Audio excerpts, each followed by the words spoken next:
আপনাদের একটা নতুন জিনিস দেখাচ্ছি, শান্তিপুরের ঐতিহ্য। এই যে শান্তিপুরের ঐতিহ্য পিলে ঘুড়ি, আপনারা দেখুন কালো রঙের পিলে, গ্রিন কালারের পিলে।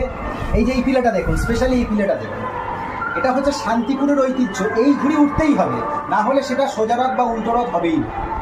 মানে পিলে একজনের নাম, সেই কারণে এই ঘুড়ির নামকরণ করা হয়েছে পিলে ঘুড়ি। এই লাটাইটা দেখুন স্পেশালি, এটা হাঁটু দিয়ে এরম ভাবে দেওয়ার জন্য এরম ভাবে গোটায়।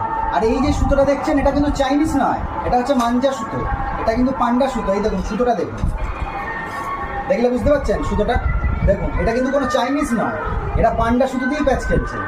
আরও একটা ঐতিহ্য আছে, সেটা শান্তিপুরের ঘুড়ি ওড়ানোকে কেন্দ্র করে, সেটা হচ্ছে প্রত্যেক কটা ছাদে দেখি তারা মাইকিং হচ্ছে, গান বাজছে, গানটা হয়তো শুনতে পাচ্ছেন, এবং তারা মাইক্রোফোনে অ্যানাউন্সমেন্ট করে যে আমরা যেমন ভোগ কাটা বলি, ওরা তেমনি বলে হচ্ছে বোম ফর্সা, বোম ফর্সা। মাথায় রাখবেন, এটা কিন্তু আরও একটা ঐতিহ্য।